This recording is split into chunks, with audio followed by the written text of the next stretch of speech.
뉴욕 증시가 혼조세로 마무리가 됐습니다. 아무래도 그 금리 인하에 대한 방향성을 다시 한번 또 걱정하고 있는 것이 아닌가 생각됩니다. 기술주들의 움직임들은 크게 변화가 없었죠. 엔비디아는 0.4% 올랐나요? 이제 일단은 보합세 계속 유지하고 있고요. 전기차 관련주들이 일찍 또 반등이 나왔습니다. 그래서 전반적으로 기술주들의 움직임은 나쁘지 않았고, 장중 내내 또 흐름도 괜찮았었거든요. 근데 장 후반에 살짝 밀리면서 마무리됐죠. 아무래도 경계감이 좀 있는 것 같은데 이 부분 좀 알아보도록 하고요. 삼성전자가 랠리의 소외가 되었다, 이런 한숨 섞인 이야기를 계속 나오고 있습니다. 안 그래도 이제 삼성전자 가지고 계신 분들은 계속 불만이죠. 저평가 관련주들도 막 올라가고 하이닉스도 올라가고, 근데 삼성전자 왜 안 올라가요? 표면적으로는 이제 증시 때문에 붙잡혀 있다, 그렇게 말씀도 드리고 있기도 하고, 또 그다음 내부적으로도 여러 가지 문제들이 있다, 이렇게 얘기들이 또 나오고 있습니다. 근데 증권가는 일단은 긍정적으로 보고 있다고 합니다. 목표주가 10만원 제시가 되네요. 이 부분 같이 알아보도록 하고요. 밸류업 프로그램의 발표가 있은 이후에 여기에 대해서 이제 논란이 끊이지 않고 있습니다. 실효성이 과연 있겠느냐. 네, 일단 알맹이가 하나도 없다. 네, 뭘 한 거냐, 이런 얘기들 나오고 있는데, 실망스럽긴 합니다. 네, 상당히 실망스러운 내용이긴 한데, 그래도 외국인들 투자자들이 아직까지 매도를 쏟아내고 있는 모습은 아니기 때문에, 조금 더 지켜봐야 되나, 이런 생각도 들기도 하는데, 이 부분 같이 알아보도록 합니다.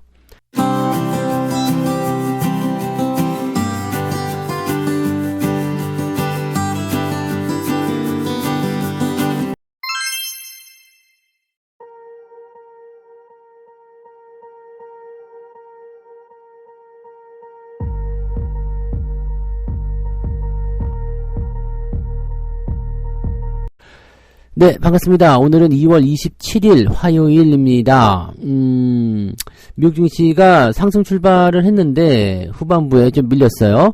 아무래도 이제 물가지표가 부담이 좀 되는 거 아니겠는가 생각되긴 합니다. 물가지표가 그렇게까지 크게 지금 시장의 방향을 결정지을 만큼의 그런 내용은 아니겠습니다만, 그래도 일단 중요한 경제지표이기도 하고, 또 연준의 이런 움직임들을 어느 정도 예측할 수 있는 그 지표로 분석이 되기 때문에, 거기에서 이제 부담감들은 이제 조금 있었을 거라 생각합니다. 장 초반부에는 그래도 제법 강세 보였었어요. 그런데 후반부 들어가면서 주가가 쭉 내려가면 모습이 좀 나타났었죠. 엔비디아도 장 초반에는 좀 강세 이어갔었는데, 그 부분이 살짝 내려가면서, 결국에는 강보합 정도 수준으로 마무리됐습니다. 근데 기술주들 움직임들이 나쁘지 않았기 때문에 이 정도면은 괜찮지 않았나 생각되는데요. 다우지수는 마이너스 0.16% 하락이고요. 나스닥은 마이너스 0.13% 하락입니다. 그러니까 겁낼 건 아니죠. 주가가 이렇게 빠지는 거는 아무데나 있을 수 있는 일이고요. 그러니까 이런 변동성은 거의 무시하고 넘어가도 된다, 이렇게 볼 수가 있는 내용이라서 네, 크게 신경 쓰지 않으셔도 될 것 같습니다. 내용 보도록 할게요. 일단은 시장의 경계심을 만들어낸 가장 중요한 포인트가 바로 이 PCE, 개인 소비 지출이라 봐야 되겠죠. 요 개인들의 어떤 그 소비에 따른 물가 지표, 이런 거라고 보시면 되는데, 이 PCE 지표가 사실은 연준이 통화 정책을 결정하는데 중요한 잣대로 사용이 좀 되고 있습니다. 그래서 이쪽에서의 분위기가 좀 좋아지고 있다라고 한다면은 경기가 좋아지고 있네라고 판단될 수가 있거든요. 근데 지금 이 PCE 가격 지표가 지난달보다 0.3% 올라서 지난달에 0.2% 상승보다 상승세가 가팔라질 것이다 라고 얘기를 하고 있습니다. 물론 이제 전년 대비로는 2.4% 상승하면서 살짝 상승이 둔화될 것이다 전망이 되고 있는데, 뚜껑 열어봐야지 아는 얘기고요.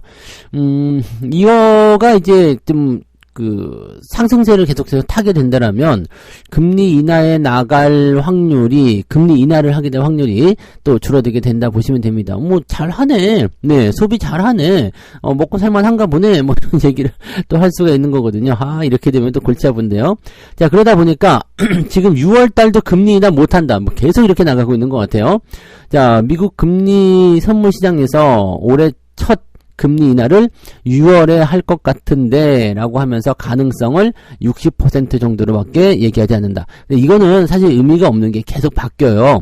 아시죠? 90%였다가 80%, 70%, 60% 그러다가 이제 거의 확실시 되면 아니다 라고 하는데, 지금 보시면 이제 2월 아직 안 지났잖아요. 3월 달에 CPI 지표 발표 있죠. 실업률 발표 있죠. 4월 달 발표 있죠. 네, 5월 달도 발표되고요. 자, 6월 달 금리 FOMC를 결정하려면은 6월 달 CPI하고 실업률까지도 다 봐야 됩니다. 앞으로 4번이나 경제 지표가 더 나와야 돼요. 그러니까 이런 상황에 놓여 있는 상태에서는 지금 걸 가지고서 6월에 하냐 안 하냐 이걸 결정하기는 좀 어렵겠죠. 그래서 이런 것들이 너무 이제 깊이 관여해서 생각하실 필요는 없을 것 같고요. 다만 이제 3월달, 이제 4월달, 뭐, 이때 있는 그 부분들에서는 없다고 보시면 되겠죠. 그러니까 금리 인하가 없다고 보시면 됩니다. 그래서 금리 인하가 없다, 없다면은 이제, 계속 동결되는 형태로 진행이 되는 거니까, 과연 이제 이런 경기 부양책은 언제쯤 나올 것이냐, 이런 식으로 갈 수가 있는 거겠죠. 자, 그 다음에 엔비디아 주가는 0.4% 올랐다고 되어 있네요. 네, 그 다음에 마이크론 테크놀로지. 마이크론이 지금 이 H200, 엔비디아가 H200 신제품 내놓는다고 했잖아요. 여기에 사용되는 HBM3E 반도체 대량 생산을 시작했다라고 얘기하면서 4% 정도 올랐다는데, 요거는 조금 이따가 삼성전자 얘기하면서 같이 조금 풀어드리도록 할게요. 과연 마이크론의 이런 분위기가, 하이닉스와 삼성전자 따라잡을 것인가, 여기에 대한 거 한번 고민해 볼 필요가 있어요. 네. 자, 그 다음에 뉴욕 증시 전문가들 이야기 잠깐 들어보면요. 양호한 실적과 AI의 열기, 이것이 지금까지 증시를 이끌었다. 앞으로는 실적을 통해서 옥석 가리기가 나올 것이다. 양호한 실적과 AI의 열기. 그러니까 실적 같은 경우들은 계속 기업들이 좋아질 수밖에 없을 거예요. 계속 좋아지고 있고 분위기 좋아지고 있어서 사실 여기에 대한 부담감들은 많지 않다고 생각됐는데, 여기다가 AI와 관련된 열풍이 같이 들어오다 보니까 정말 수혜가 되는 것 또는 실적이 좋아지는 것, 이런 쪽으로 진행될 수 있을 것이다 라고 볼 수가 있겠죠. 금리 인하가 지연되는 그런 효과를 AI가 완전히 잠식시켰다 라고 보시면 되겠죠. 그러니까 걱정할 거 없어, 내가 올려줄게, 이런 식으로 보면 된다는 얘기입니다. 그래서 AI로 수익을 낼 수 있는 기업들, 즉 AI와 연결되어 있는 그런 기업들은 계속해서 주가가 상승하게 될 것이다 라고 얘기되어 있고요. 아주 재밌는 말을 했어요. 대다수 기업의 AI 열기는 과장된 것으로 드러나겠지만 진정한 승자는 지금의 흥분이 보수적으로 보일 수 있을 것이다. 그러니까 무슨 얘기냐면, 이 테마에 올라탄 종목은 굉장히 많겠지만 그 중에서도 진정한 대장이 있을 거 아니에요. 그 대장들은 지금의 흥분 이거 아무것도 아니다, 더 많이 오를 것이다. 즉 그 중심에 선 기업들의 주가 상승은 더 많이 오를 것이다 라고 생각하시면 된다는 얘기죠. 그래서 지금 선택의 어떤 포지션을 본다면 AI 쪽에 중심이 되는 거, 뭐 엔비디아 같은 경우를 들겠죠. 엔비디아, AMD 이런 쪽으로 들 텐데, 이런 그 중요한 기업들의 주가 상승률은 더 많이 지속될 것이다. 다만 여기에 포함되어 있는 기업들은, 연결고리가 있는 기업들은 정말 숟가락만 올린 것인지 아니면 실제로 연결고리가 없는 것인지 잘 따져봐야 된다, 이런 식으로 보시면 되죠. 우리나라도 마찬가지죠. 네, 우리나라도 뭐 소부장이라고 해서 다 올라가는 건 아니고요. 네, 같이 연결되어 있는 거, 그런 부분들이 상승세를 보인다라고 보시면 되겠죠. 네. 아까도 말씀했지만 금리 인하에 대한 가능성, 6월달 금리 인하 가능성이 61%, 완전히 이제 5월달 FOMC도 물 건너가는 것 같은 느낌이고요. 자, 6월달은 저는 가능성을 좀 높게 보고 있거든요. 근데 지금 현재 상태로 시장이 계속 예측하기에는 가능성이 계속 떨어지는 것 같긴 하더라고요. 근데 좀 지켜보긴 해야 됩니다. 그래서 6월에는 한 번 정도 해줘야지 되지 않을까 싶긴 한데, 어떻게 될는지 좀 지켜봐야 될 것 같습니다. 자, 아무튼 뭐 이런 식이고요. 국내 증시도 큰 영향은 없을 것 같아 보이죠. 네, 국내 증시도 뭐 어제 그 밸류 프로그램 뭐 등등등 얘기가 있어서 변동성이 좀 있었지만 그냥 특별한 이벤트 없이 진행되지 않을까 생각되고요. 배당락 앞두고서 약간 이제 고무적인 모습은 좀 있겠지만 변동성은 계속 나타날 수가 있어요. 그러니까 그런 부분들도 한번 생각을 해볼 필요가 있겠습니다. 그래서 그런 정도 우리가 체크하시면 될 것 같습니다. 네. 자, 그 다음에 두 번째 이야기 넘어가면요. 10만 전자는 무슨 개미들이 삼성전자 굉장히 싫어하는 그런 상황이 좀 됐어요. 다 팔아! 필요 없어! 막 이렇게. 왜 안 가는 거야?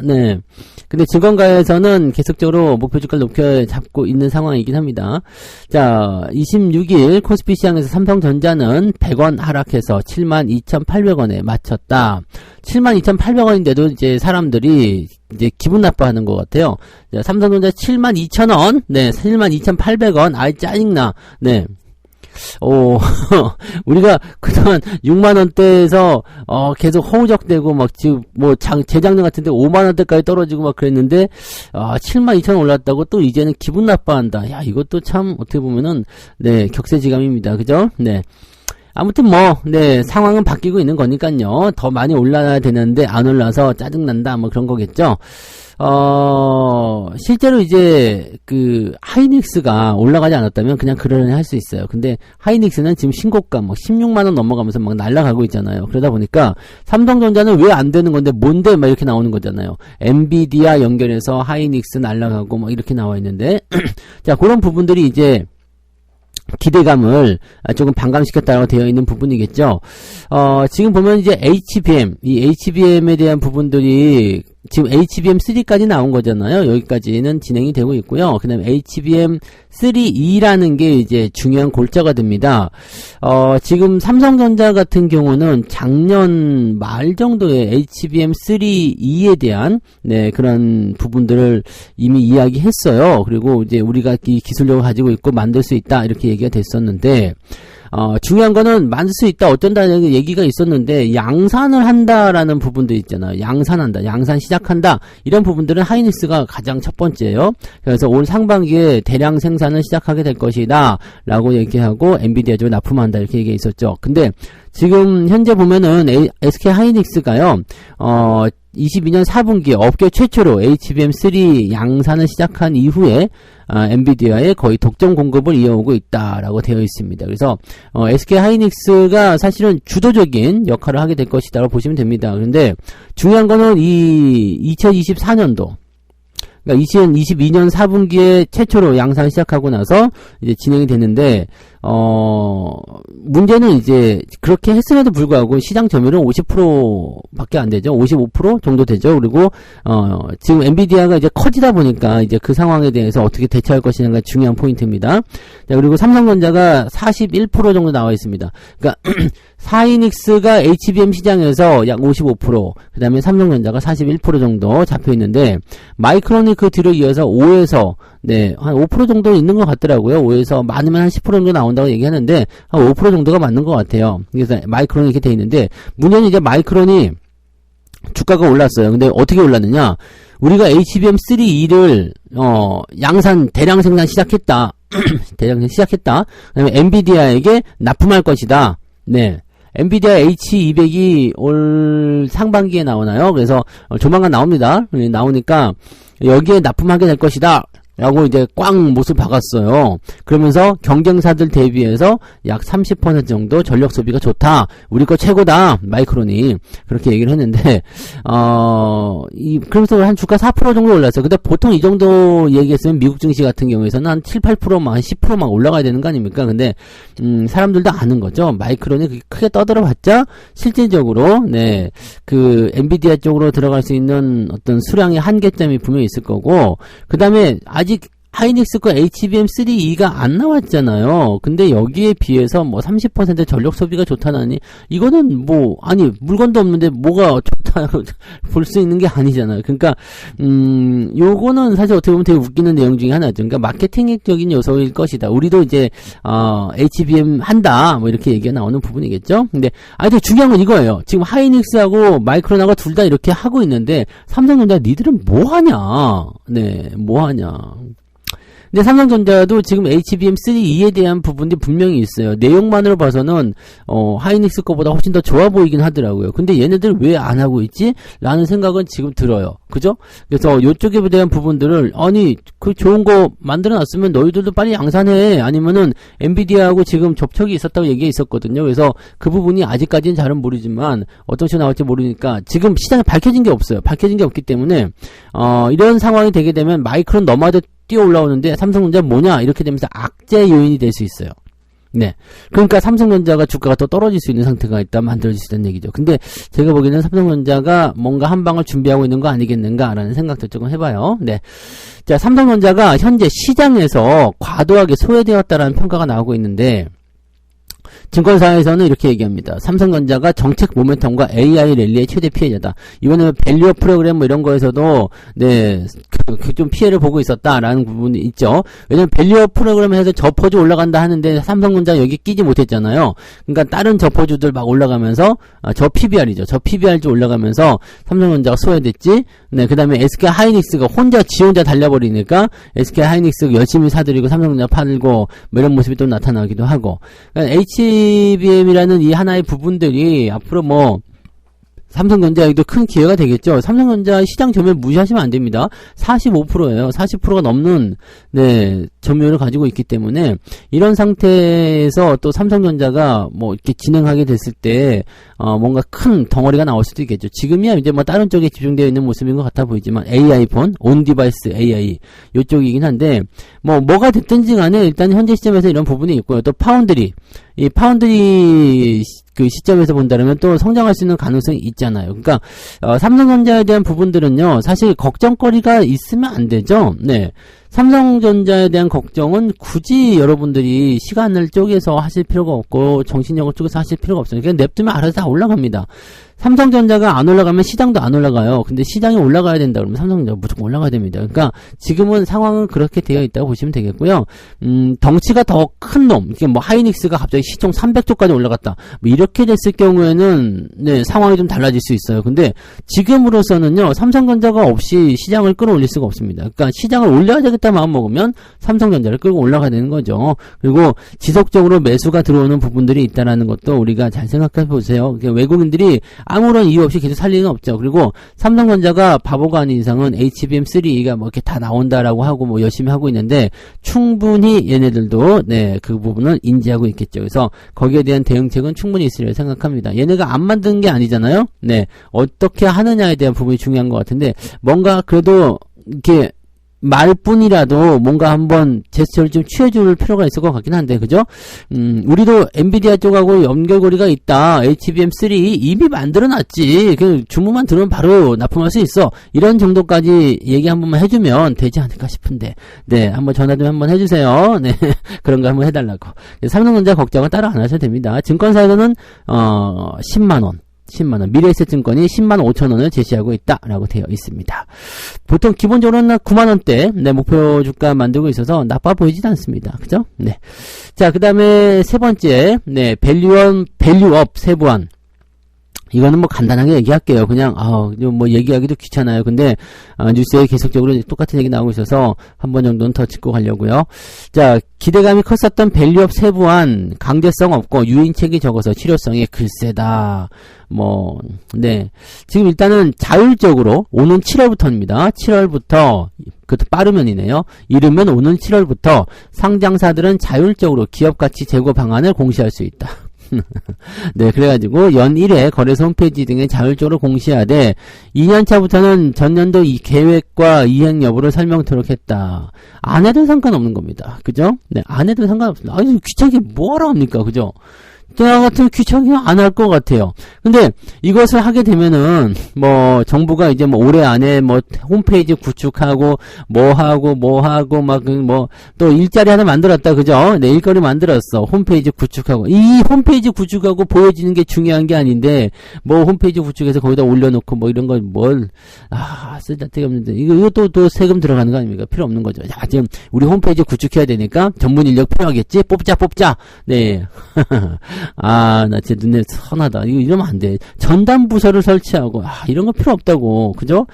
9월까지 지속적으로 수익 창출과 주주 환원을 통한 기업가치 성장이 예상되는 상장 기업으로 구성된 코리아 밸류업 지수. 이런 거 필요 없다고. 코리아 밸류업 지수라니요. 이름 자체도 이제 좀 그렇다.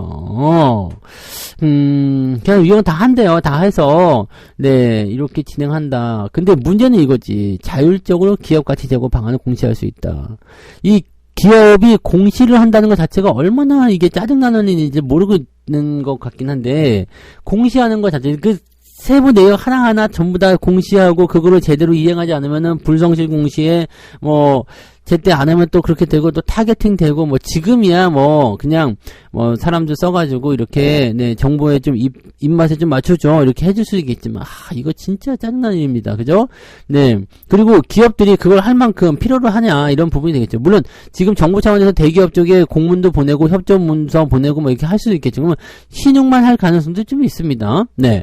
가장 중점적으로 볼 것은 금융당국이 상장 기업의 저평가 해소를 위한 정책 강제성을 띨 수 있겠는지 여부인데 이거 안 된다는 얘기죠. 네. 이거 안 된다는 얘기예요. 그래서 기업 자율에 맡기게 된다면 모르겠다. 네. 이렇게 되는 거죠. 왜냐면 기업의 이런 그 정책적인 강요 이런 것들은요. 자사주 소각 매입 또는 주주 뭐 배당 정책의 뭐 확대 이런 것들이 전부 다 뭐겠어요? 이런 것들은 다 기업이 번 돈을 나눠주는 거기 때문에 번 입장에서 또 아깝단 말이에요. 근데 그냥 해도 되고 안 해도 된대 그러면 당연히 안 하지. 생각해보세요. 여러분들이 열심히 번 돈을 나눠줘야 돼. 투자자에 나눠줘야 돼. 근데 굳이 안 나눠줘도 될 것 같아요. 너 알아서 해요. 나눠주고 싶으면 나눠주고 아니면 말어. 그러면 안 나눠주지. 나 같으면 나 같으면 안 나눠줘요. 그럼 나눠주더라도 조금씩. 자 이거 먹고 떨어지라. 그럴 거 얘기 나올 거 아닙니까? 네, 그러니까 이런 것들은 약간의 강제성이 필요한 거죠. 그러니까 아주 뭐 그냥 억압하는 것보다 뭐 수익성이 어느 정도 올라온 기업들 중에서 몇 퍼센트 뭐 이런 거 있잖아요. 이런 거 하게 되면 괜찮고 또 세제 혜택 이런 것도요. 실제적으로 이제 이 뭐 세제 혜택을 준다고 되어 있는데 뭐 세제 혜택을 뭐 얼마나 어떻게 주겠다는 건지 뭐 배당세율 인하도 없죠. 그다음에 뭐 분리과세 배당 뭐 이런 것들에 대한 부분도 전혀 나와 있지 않아요. 그러니까 지금 이거에 대한 부분들은 네 오히려 지금은 별로다라고 얘기가 되는 거죠. 근데 정부는 여기서 강제성을 부과하게 되면 오히려 역효과를 낳을 것이다. 아니죠. 네, 아니야. 여러 개 되지 않은 기업들이 무리한 네 이런 부분들을 세울 수도 있다 이건데 여력이 되지 않는 기업들한테 밸류업을 하면 안 되죠. 지금 왜 그런 걸 생각하지? 그러니까 그 뭐 돈이 없는 사람한테 너 월급 100만 원 받는 사람한테 너 기부금 50만 원 내 이거랑 똑같은 건 이거 안 되는 거지. 그러니까 일정한 기준을 세워서 그죠? 이거 백날 떠도 소용이 없는 거긴 한데 네 답답하니까 하는 거죠. 일정 기준을 세워. 그래가지고 이런 조건을 달성한 기업들은 이제 수익성의 일정 부분을 어느 정도 해라. 네, 근데 내가 이번 연도에 투자를 많이 해야 돼. 그럼 못하는 거잖아요. 그럼 그런 거 이해해주고 그렇게 가는 거죠. 그러니까 저 PBR이라는 게 뭡니까? 자산가치, 즉 이 청산가치가 그런 부분이 있잖아요. 난 너무 답답해. 지금 이게 너무 좀 강제성을 좀 띄워줘야 되거든요. 그러니까 아니면은 그냥 세금 혜택을 완전히 줄여가지고 뭔가 좀 해준다거나.